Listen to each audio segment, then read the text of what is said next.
where it started for me. The beaches, the spiritual connection, the rejuvenation it gave me.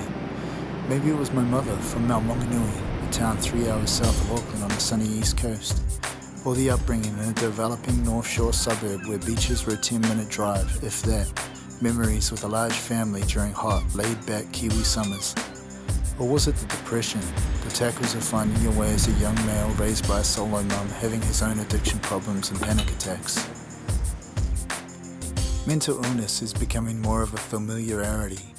We are bombarded on a daily basis about happiness. The extent of this happiness seems to be regulated by the amount of money you earn or have. It's measured by the career, the car, the house, and the family. Work hard and reap the rewards was for most and still is the motto. In my opinion nowadays, it's work hard, you might just survive. Life isn't easy. It's an endless confrontation of crossroads that are up and down. Though I've had my trying moments, I'm lucky enough to have had the support, a mind to learn and grow, to process my emotions and demons. But most of all, I found a place to be.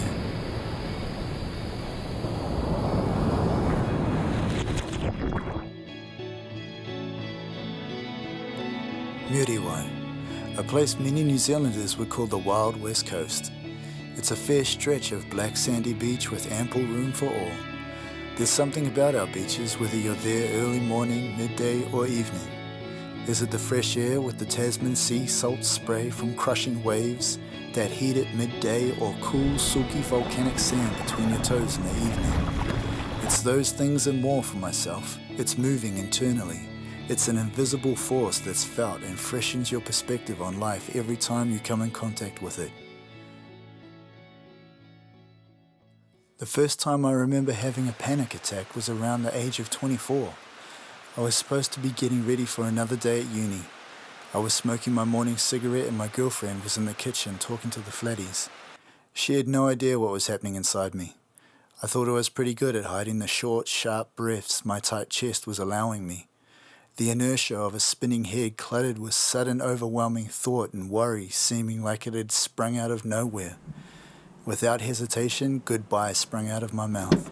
I was in my car and I had no idea where I was going until an hour later I wound up at a stormy West Coast beach. The waves were ruthless. At that moment on a sand dune, rain started to fall. A calm not before but within the storm was felt. This place, physically replicating what I was feeling inside, I had found my coping mechanism, my home.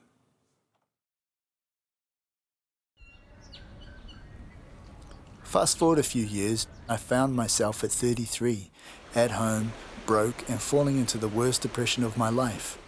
I had forgotten my coping mechanism. I had forgotten my spirituality and I had forgotten how to be a decent human being.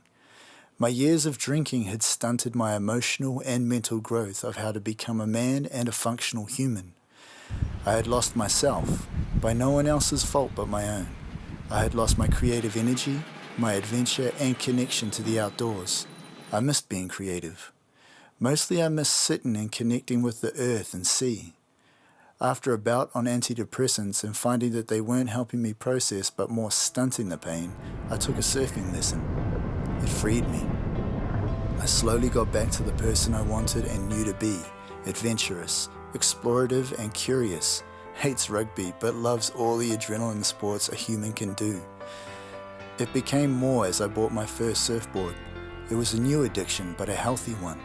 I checked the surf reports. I was more spontaneous, getting up at first light to hit the surf.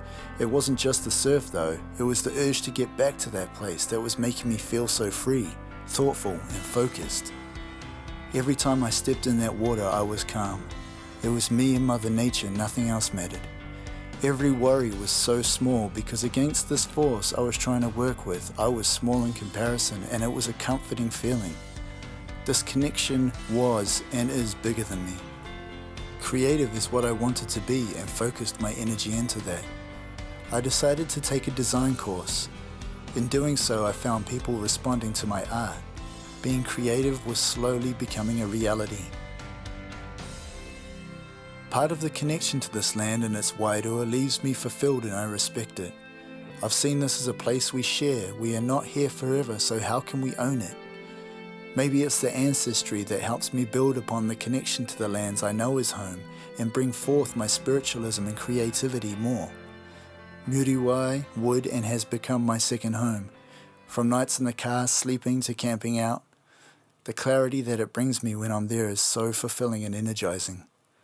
It's helped breathe a life into me that is life-changing and hard to explain.